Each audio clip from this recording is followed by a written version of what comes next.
नमः सर्वगुरुभ्यो नमः। श्री राधा कृष्णाभ्यां नमः। श्रीमते रामानुजाय नमः। लंबोदरं परमसुन्दरमेकदन्तं पीताम्बरं त्रिनयनं परमं पवित्रम् ऊर्ध्वदिवाकरनिभोज्ज्वलकान्तिकान्तं विघ्नेः सकलविघ्नहरं नमामि। शरीरं स्वरूपं ततो वा कलत्रं यतचारुचित्रं धनं मेरुतुल्यम् मनश्चैनलघनं श्रीगुरुरङ्घ्रिपद्मे ततः किं नारायणं नमस्कृत्यं नरं चैव नरोत्तमम् देवीं सरस्वतीं व्यासं ततो जयमुदीरयेत्। जयतु देवो देवकीनन्दनोऽयं जयतु कृष्णो वृषनिवंशः प्रदीपः। जयतु मेघश्यामलः कोमलाङ्गं जयतु पृथ्वी भारनाथो मुकुन्दः। कृष्णस्त्वदीयपदपङ्कजपञ्जरान्ते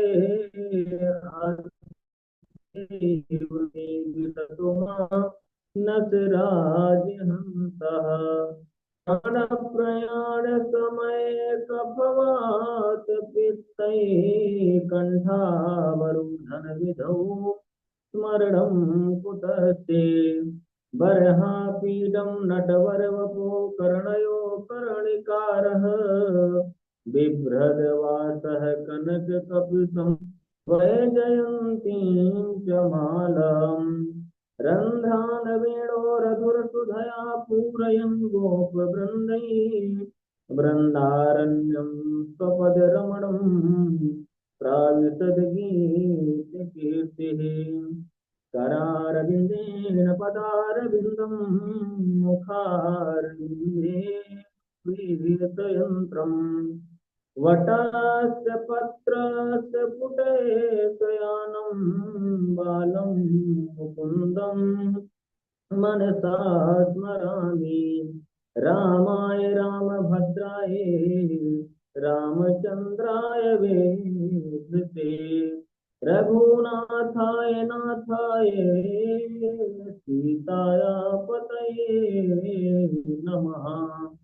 अंजनानंदनं वीरं जानकी शोकनाशनं कपीशमत्स्यहन्तारं वन्दे लङ्काभयङ्करम्। मूकं करोति वाचालं पङ्गुं लङ्घयते गिरिं यत्कृपातमहं वन्दे परमानन्दमाधवम्। भक्त भगवंत गुरु चतुर नाम वपु एक इनके पद बंदन किए नासत विघ्न अनेक। नमामि भक्तवत्सलं कृपानुशील कोमलं भजामि ते पदाम्बुजम् अकामिनां स्वधावतम्।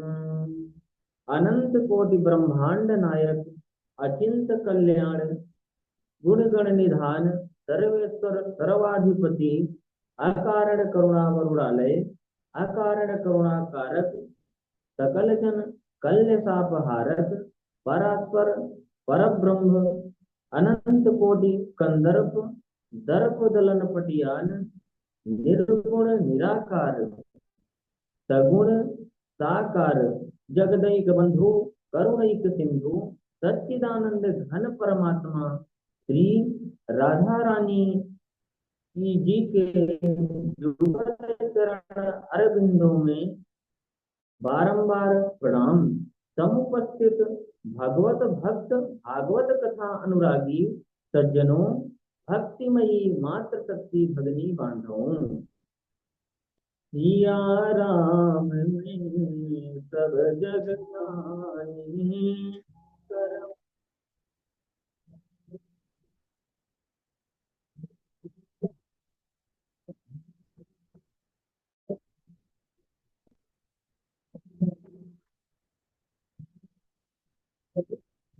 उसे भागवत कहते हैं। तेन तेने यम वाङ्मयी मूर्ति प्रत्यक्ष यह श्रीमद भागवत भगवान श्री कृष्ण की प्रत्यक्ष शब्दमयी मूर्ति है। भागवत चरितम यस्मिन तद भागवतम, जिसमें भगवान के पावन पवित्र चरित्र का वर्णन किया गया हो, उसे भागवत कहते हैं।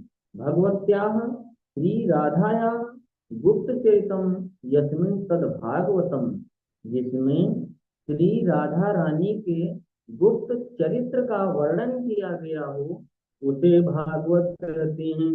भक्ति ज्ञान विरागण तत्त्वं यस्मिन् तद्भागवतम्, जिसमें भक्ति ज्ञान और वैराग्य के तत्व का वर्णन किया गया हो, उसे भागवत कहते हैं।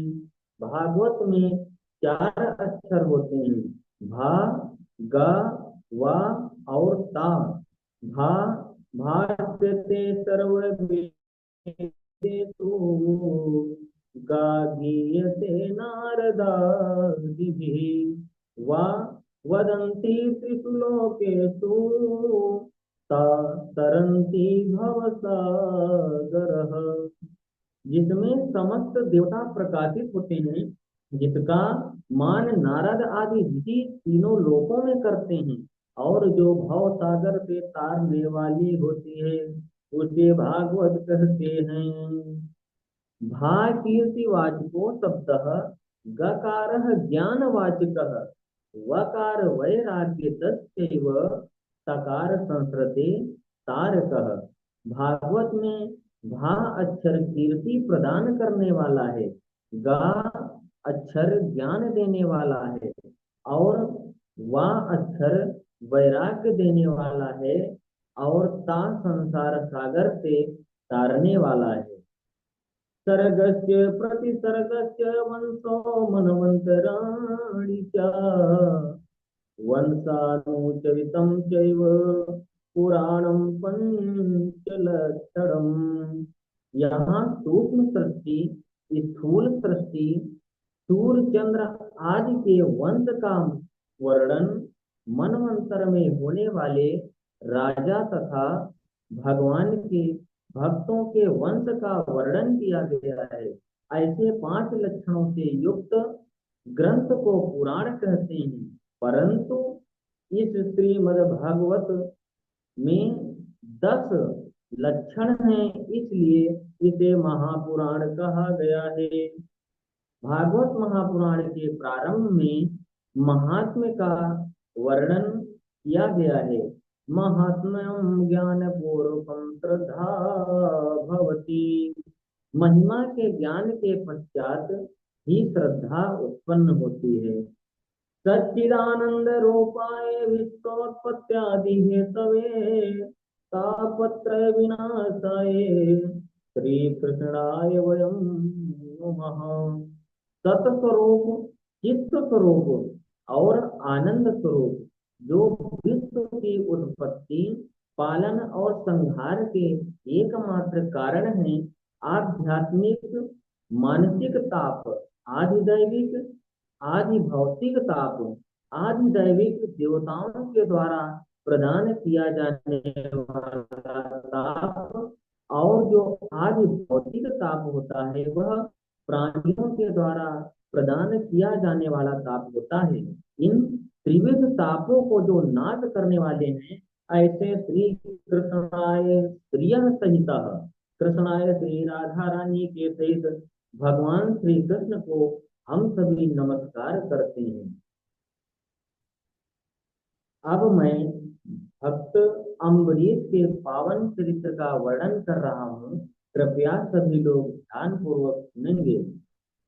महाराज अम्बरीश जो थे वह भगवान के बहुत ही परम भक्त थे। सातों दीपों वाली पृथ्वी के अधिपति थे। वह अतुलनीय, अतुलनीय यानी जिसकी कोई तुलना ना की जा सके उसे अतुलनीय कहा जाता है।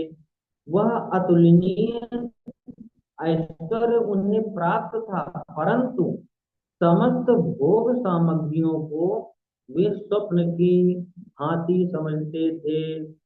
तवई मनः कृष्ण पदारविंदयो बचान्ति वैकुंठ गुणानुग्रहे करौ हरिर मंदिर मार्जनादिषु श्रुतिं चकाराच्युत सत्कथोदये। उनका जो मन था वह सदा भगवान श्री कृष्ण के चरण कमलों के ध्यान में लगा रहता था। वाणी से वे भगवान के गुणों का कीर्तन करते, हाथों से मंदिर आदि की सफाई करते रहते थे, कानों से भगवान श्री हरि की मधुर कथा का पान करते। तुम ही निवेदित भोजन करही प्रभु प्रसाद पट भूषण धरही। तुम ही निवेदित भोजन करही प्रभु प्रसाद पट भूषण धरही। सब कुछ भगवान को समर्पित करके ही उनका याद करते थे। उनकी इस भक्ति को देखकर भगवान श्री हरि ने अपना सुदर्शन चक्र उनकी रक्षा के लिए नियुक्त कर दिया। एक बार अम्बरीश ने अपनी महारानी के साथ एक वर्ष तक निर्जला एकादशी का व्रत किया। जब अंतिम एकादशी आई तो इन्होंने उद्यापन के लिए द्वादशी को भगवान का अभिषेक किया और षोडशोपचार से विधि विधान से उनका पूजन किया। ब्राह्मणों को बहुत सा दान किया और ब्राह्मणों को भोजन आदि कराया। जब स्वयं वह पारण करने लगे तो उसी समय वहां पधार गए। तो अम्बरीश ने दुर्वासा ऋषि का भी विधि विधान से पूजन किया और भोजन के लिए उनसे प्रार्थना की।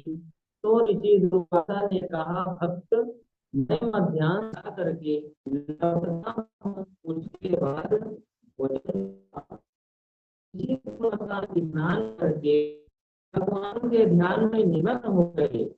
यहाँ जब द्वादशी तिथि व्यतीत होने वाली थी तो भक्त अम्बरीश ने ब्राह्मणों से कहा, अतिथि को बिना भोजन कराए स्वयं खा लेना और द्वादशी तिथि के रहते परायण न दोनों ही दोष माना गया है। इस विषय में मुझे क्या करना चाहिए?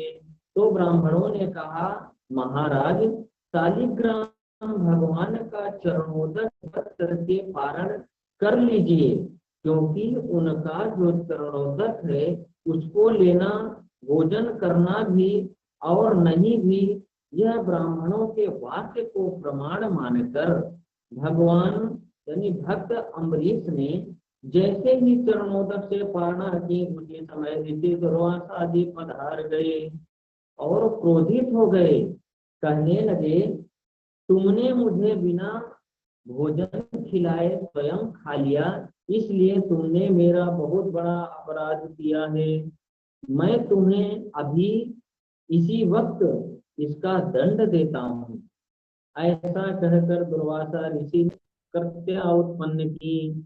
वह कृत्या जो थी, जैसे ही भक्त अम्बरीश को जलाने के लिए आगे बढ़ी, वैसे ही पहले से जो नियुक्त था क्या, भगवान हरि का सुदर्शन चक्र, जो पहले से नियुक्त सुदर्शन चक्र था, उसे जलाकर भस्म कर दिया। ऋषि दुर्वासा का ही पीछा करने लगा। दुर्वासा ऋषि वहां से भागे भागे ब्रह्मा जी के चरणों में आए। ब्रह्मा जी ने कहा, दुर्वासा, यह शस्त्र तो उन भगवान नारायण का है जिनकी शक्ति से संपन्न होकर मैं इस जगत की सृष्टि करता हूँ, इसलिए मैं तुम्हारी रक्षा नहीं कर सकता। तुम भगवान शंकर की शरण में जाओ। जब दुर्वासा ऋषि भगवान शंकर की शरण में गए तो भगवान शंकर ने कहा, दुर्वासा, उन प्रभु का है जिनका मैं निरंतर प्रातः काल चिंतन करता रहता हूँ, इसलिए मैं इससे रक्षा नहीं कर सकता। इसलिए मैं इससे रक्षा नहीं कर सकता। तुम भगवान नारायण की शरण में जाओ। दुर्वासा ऋषि दौड़े दौड़े भगवान नारायण के पास आए और कहा, प्रभु रक्षा करो, रक्षा करो। भगवान नारायण ने कहा, अहम भक्त पराधीनो स्वतंत्र वद्विजः साधुभिर्कृत हृदयो भक्तैर्भक्त जन प्रिय। मैं अपने उन प्यारे भक्तों के अधीन हूँ।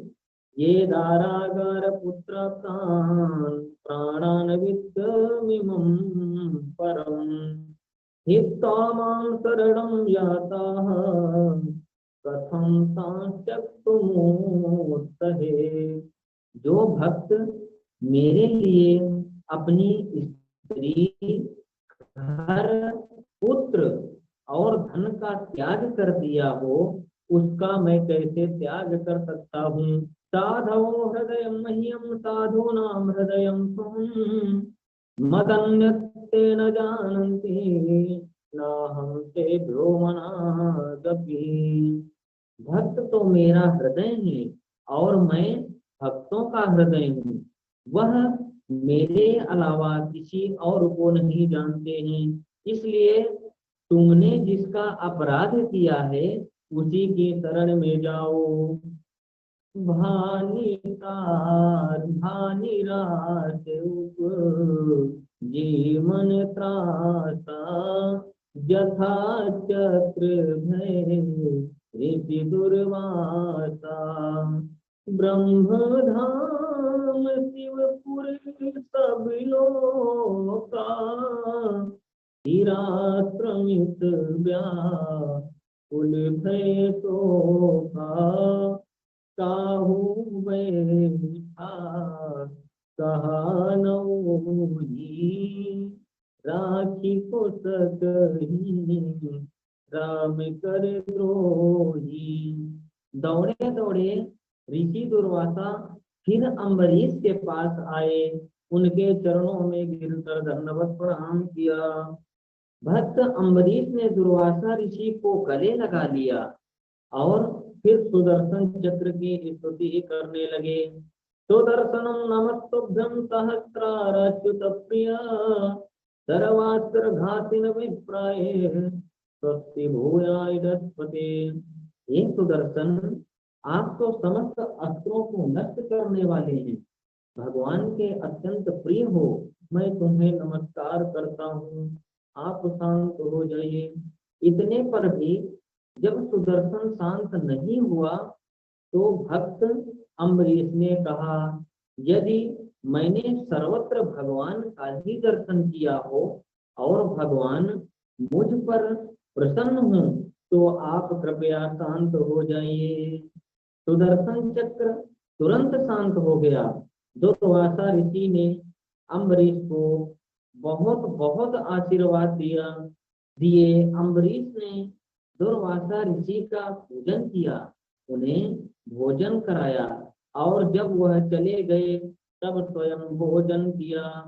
वे अनेकों वर्षों तक राज्य किया और फिर राजपुत्रों को सौंपा और वन में चले गए। वहां भगवान का भजन कर भगवान को प्राप्त कर लिया। बोलिए भक्तवत्सल भगवान की जय, बोलिए भागवत महापुराण की जय, बोलिए गुरुदेव महाराज की जय। जय श्री राधे। राधे राधे गुरु जी। हाँ, राधे राधे नीरज कुमार जी, बहुत बढ़िया। द्विवेदी जी, अच्छा आपने वक्तव्य किया और स्वर भी आपका बहुत अच्छा है। जो चौपाई ये गायन किए बहुत बढ़िया रहा, लेकिन नेटवर्क उतना आज अच्छा नहीं था, तो कहीं ना कहीं उसकी समस्या थोड़ी देखने को मिल रही थी। और आपके तरफ से तो पूरा बहुत बढ़िया था, नेटवर्क को लेकर के थोड़ी समस्या आ रही थी। बाकी अच्छा है, ठाकुर जी जी कृपा बिल्कुल। बनी रहे, है ना।